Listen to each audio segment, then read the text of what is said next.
So, Lasse Lassis, you're here today to get answers to the question why Germany is acting the way it does.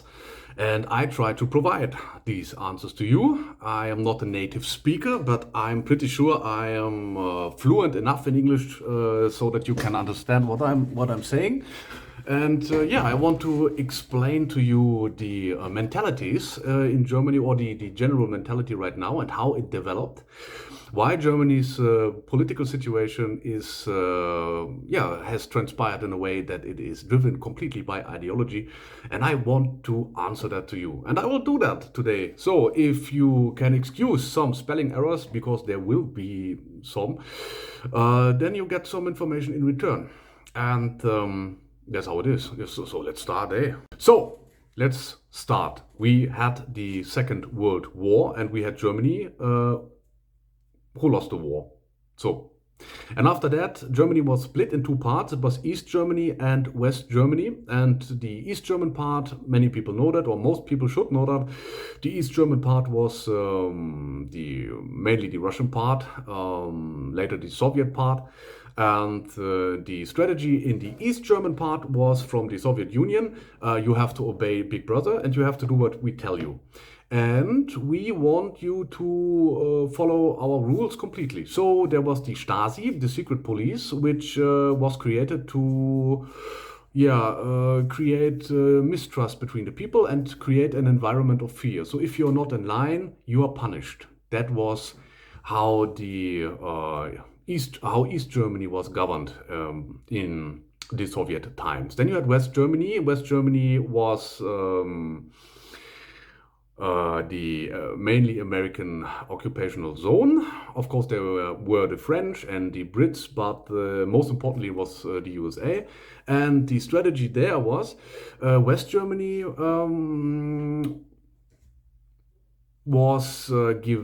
they were given freedom and democracy and candy and cookies. I don't know if Miss Newland was there already, but they were given all these nice things, and they were connected to Western Europe, the OPEC and so on. You eventually know that.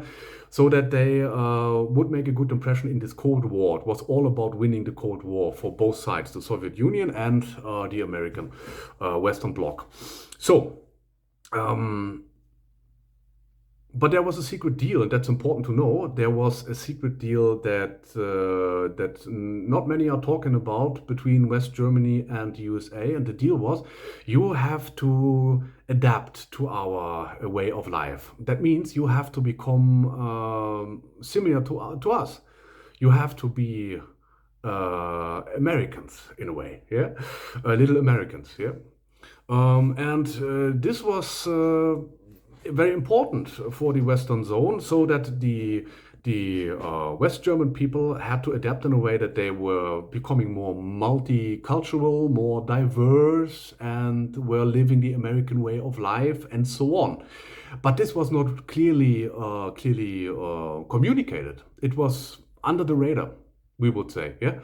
And the important point is that you had in West Germany the '68 movement, the anti-war movement, that said things like end the war, of course. It's in the past, yeah, Vietnam and so on, and this is just a coincidence. They pushed all the agendas that the new left now is pushing. It's important to know, yeah, and they said down with the patriarchy, old family traditions. We need to denazify Germany, whatever that means, yeah, or meant, and family is not so important. Help the nature, yeah. Like we have now the Green Party who is promoting this, which is representing those values definitely to 100%, and be more multicultural, yes, and so on. So this was the '68 movement, of course, in the Western German occupational zone, which is a total coincidence, of course, yeah, and. Then Germany was reunited, you know that, '89. And the next part is coming. So now I'm coming to the important parts now. We had the reunification after the Cold War. The Cold War ended, and the USA won. And then we had the reunification in Germany, and the situation was, I would say it's very important to know that because no one is talking about it. This was for at least one part of Germany, the first victory after two great losses, the First and the Second World War. And this boosted loyalty in West Germany for their American allies. And finally, so at last one part of Germany had the impression that he did the right thing. And then there was this very problematic situation between East Germany and West Germany, because the West German approach was a bit, some would say, arrogant, yeah, because they said that they had to explain the East Germany, how to build a democracy, how to create operational economy, and it's as if East Germany was a little child, yeah. And to this day, there are problems, let's say, yeah, problems between West and East Germany because of this. This behavior after the reunification. Yeah. And the important part for you to know is that not only was the West Germany successful, it boosted its trust in the United States. And there was another thing that is important. The 68 movement that I told you about, they had an agenda. So the 68 movement that pushed all the ideological topics that we have now in the new left. They had an agenda. This agenda was to march through the institutions in Germany. And they succeeded. The people, the 68 movement, they are now in all the major positions in Germany. And they push the same agendas, far left agendas, like they did in the past when they were founded. I say were founded, of course they were founded. And that's the reason why Germany is so driven by an ideologic thinking. Driven by ideology, we are, yes. And that's the reason why. So the last thing that you ask is why is Germany acting the way it does in regard to the Ukraine proxy war? You may remember Olaf Scholz and Joe Biden standing next to each other, and the remarkable statements from Joe Biden in regard to Nord Stream, and that it would be dealt with, and it was dealt with. Yeah, and in my opinion, this was a clear message to Germany: stay in line. You better stay in line. And Germany stays in line, of course. What choice does Germany have? Yeah. So, overall, it was a complete embarrassment for anyone in Germany, for the whole country, yeah, that Nord Stream was destroyed. Yeah. But we're not talking about this in Germany. That's important to know. And the reason why we are not talking about this and why this case is not top priority, I think you know why. The second point is the trading partnership with Russia. Russia was, I did my research, a very reliable trading partner, and very important for Germany because Germany got all the cheap resources, gas, energy, and so on, from Russia. All the resources that we needed for our export-orientated economy. And it would be in Germany's interest to begin trading again with Russia as fast as possible. But we are not doing this. The first thing would be to end this war. This is Germany's primary interest, to end this war so that the relationship with Russia can be reinstated. Yeah. But the reason why we are not doing this, I believe I do not have to tell you why. Because if you want to know why, then ask George Friedman or Mr. Brzezinski. They can explain to you far more elaborate than I why the cooperation between Russia and Germany is a problem for other parties, perhaps some of our allies.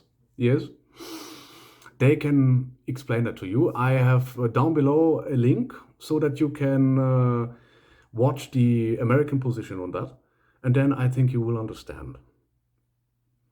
So, and the last thing, why is Germany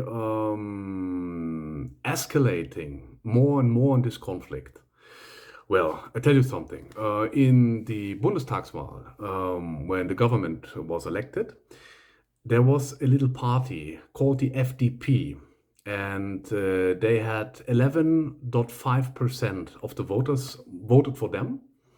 And Agnes Strack-Zimmermann, the woman that promotes Taurus missile deliveries to Ukraine, she's part of that party. So 11.5%, not a huge party, really not a huge party.